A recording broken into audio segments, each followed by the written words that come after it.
we've spoken about this before, of golf courses who weren't busy, put their green fees up, and suddenly people go, "Oh wow, must be good if it's that expensive." There's a course in Ireland. Good. I also didn't want to say. The name of the golf course. There is a famous course in Ireland, and for many years, it's one of the top. It's one of the top courses. Have we just said its name? It deserves to have the recognition that it does. No doubt about that. But they were struggling to attract the same amount of overseas players as some of the famous courses. So your Port Marnock's, your Port Rushes, all the rest of it. Not that one. Counting down all the rest of it. Not that one. And it was just it's kind of like a well-known. I mean, it's an urban myth. I'm pretty sure it's true, but it might not be. But the point of the story is true because it holds across pretty much every single course. Had a meeting, and it was like, well, how can we get more people here? And the idea at the time was to drop prices. I'm going to drop the price. That will attract people because it's great value. Someone turned around and said, County Down's charging 400 quid for a green fee. Let's put ourselves up there with them, just a little bit under. And their bookings went mental. Because if you're traveling to a country, you're of means and you're going to be paying that type of green fee for a golf course. If you start looking around the area and you say, oh, well, I'm paying 400 quid to play here and this is 350, it must be pretty much as good. Let's book it. Yeah. Dundonald did a similar thing. I remember when we first joined, it was, within the 60, 70, 75 pound mark. And then by the time before we finally left there, I think it was 100, 110, 120, and they're the same, we think in that area with Troon, with Western Gales and stuff, they all do very, very similar thing. So Prestwick. The flip side of this is you've got to back it up. Like if you charge that amount of money and you're comparing like for like, you play literally a top 10 golf course in the world, top 10 course, UK and Ireland. It's like, oh my God, this is amazing. And then somewhere else close by is charging that amount. You go and play it and it's terrible. Like, well, that's awful. Word will spread pretty quickly. Yeah. Just punch the greens, no cracked range balls. Yeah. Like there's only 14 flags. There's going to be. They wait till you've played the first four, and then they give you a flag. They give you a flag to take out. To your green, yeah. So it's like it would get called out very quickly, and that's the flip side of it. But people are gonna pay if they think it's worthwhile, and yeah, I get it. It's crap. Like if I wasn't doing YouTube, and I wasn't able to get to these courses to film, would I be paying these green fees? No, and there's no way you would be able to afford it. It's just in my head, and I'm going to go to my northern upbringing. Do it. But we haven't mentioned the Industrial Revolution yet, so you could... Yet. Yeah, okay, sorry. Yeah, okay, go ahead. But growing up and thinking £500 for a green fee, which is, if you're looking at Trump Turnbury, for example, you're not staying there in the summer, it's almost £1,000 now. There's no chance that you'd pay that. No green fee's worth that. Almost nothing's worth that in the world of golf. It's like, oh my, that's an insane amount. It's an insane amount. But if people are paying it, if you're Trump Turnbury and you're saying, right, okay, our tee sheet is full and we're charging 700 quid for a green fee. Put it up. Yeah. Why are we not milking this full team sheet? Yeah, they don't care about growing the local junior section. How dare you? They're really not asked about running beginner sections. Yeah, they are beginners who are millionaires. Yeah, fair enough. Yeah. Beginner with a helicopter. Yeah. And it's like they don't care. And again, if we're going to operate in the same way that we are operating at the moment, why should they? Why should they care? They're going to make as much money as they physically can. And as long as the product is up to a certain standard, they will continue to do so. So standards is very important when it comes to... yeah, of course, yeah. Okay, so have you ever played one of these big top 100 courses and been disappointed? Uh-oh. Tea? Spill the tea. I think disappointed would be disappointed would be a wrong word, because again, with these rankings, it is very, very subjective. I would go back to what I said before, though. If you go for the first time to St Andrews, you might be disappointed in the old course, because it's a strange experience. And the first time I went, I kind of left thinking, like, apart from the first 17, 18, that walk up 18 was utter magic. I cannot describe how good that was. The ground felt warm beneath my feet. It felt like I was walking on air. It felt like I was following in the footsteps of a million golfers stretching across 600 years of history. It felt like a moment that I would never, ever forget. But then looking back at the rest of the course, I was like, yeah. It's like, okay, I get it. Is this the best course in the world? I don't know.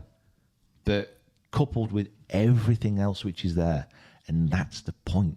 You're playing in St Andrews. You go into the town on the last hole. It's magic. You're paying for the magic of that golf course.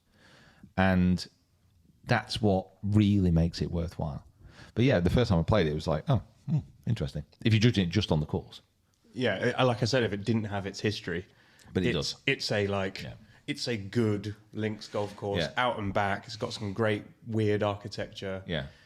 But, it is just that until you realise what it is and what you're walking on and who's hit there and what championships have been won. So, so not you've not been to a golf course and been like, this is actually not what they said it was.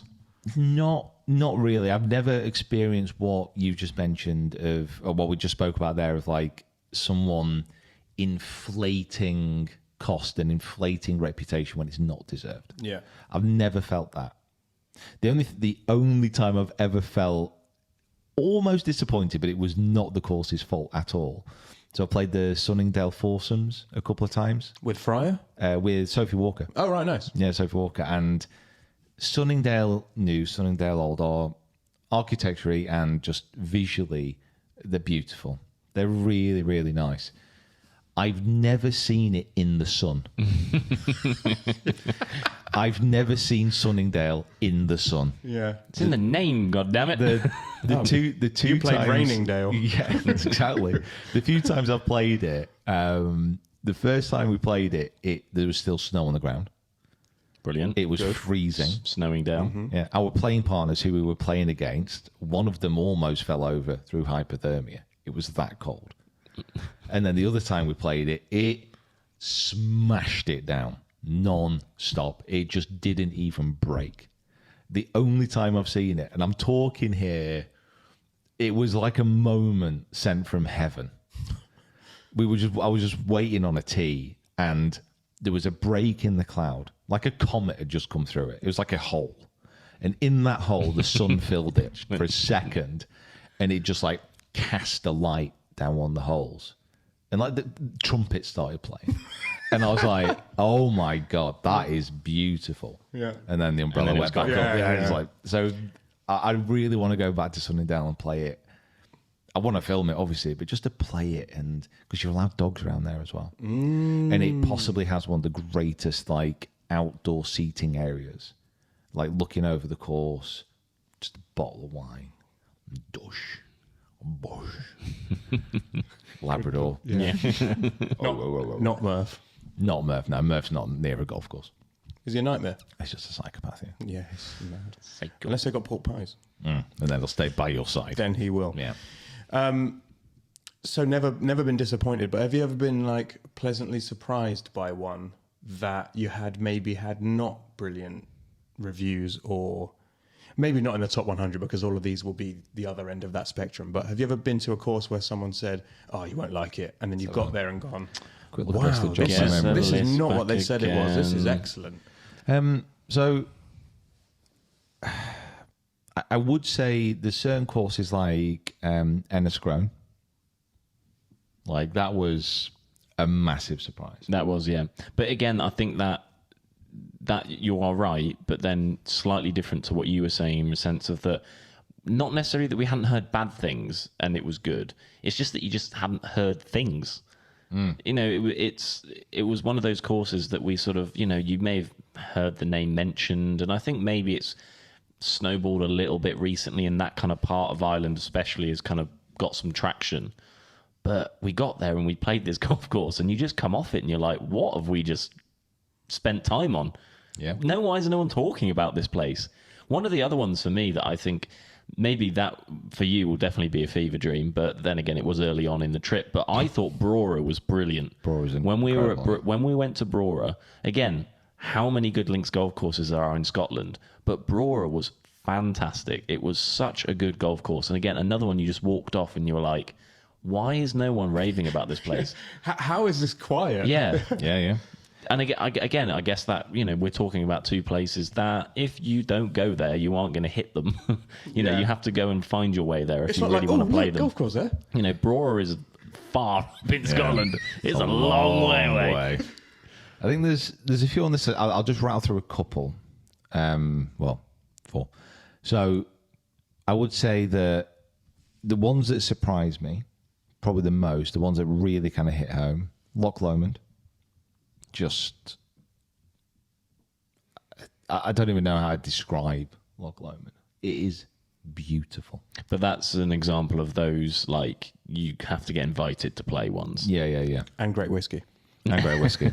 Well, I've been a few times there. Just special, like a special golf course, and special feeling around the place. I would say Woodhall Spa, Hodgkin course. I knew it was good. I didn't know it was that good. It just from a Hodgkin's a really good example of, like, it's not just about the surroundings because it's in Lincolnshire. Sorry if you're from Lincolnshire. Yeah, Peter Finch hates Lincolnshire. If and I'm pretty sure everyone kind of in Lincolnshire would agree with this. Lincoln, so the county capital, the castle and the town centre is built on a hill. It's the only elevation in the entire county. Real flat. It is so flat. It's unbelievably flat. And the Hodgkin course and Woodhall Spa is kind of, it's crafted through this very flat landscape, but it has elevation changes, and the design of the golf course is so good that it makes you feel like you're in, I don't even know where it makes you feel like a different part of the world. It's brilliant. And also, if you like bacon, it's probably from Lincoln. Sure. Really? Oh, yeah. And the home of England golf as well. So It is, yeah. Very cool place. If you get a chance to play Woodhall Spa, honestly, it's fantastic. If you get a chance to go to Lincoln, I had a brilliant night in Lincoln. Just one night. I was battered. Royal Cinque Ports, very recency bias, I know. Yep. But we all thought it was going to be good. That was amazing. Yeah, that was for me one of the times that I have been told, "Oh, you're gonna really like this," and I was like, "Oh, okay, cool." And then we got there, and I was like, "Oh, wow, what on earth is that?" Yeah, it was ludicrous. And your last one? I was at Cruden Bay, which I played last year. Quirky as hell, fantastic. I absolutely loved it. Carnoustie, I'd say, was a slight disappointment. Don't you find Carnoustie really hard? Yep. Yeah. So this is what I do with it. So this is why in the top 100, that for me would be higher up. Because every time I leave that golf course, I feel like I'm being physically assaulted. Yeah. So I'm like, man, geez, brilliant golf course, obviously. But I'm like, yeah, man, I'm out.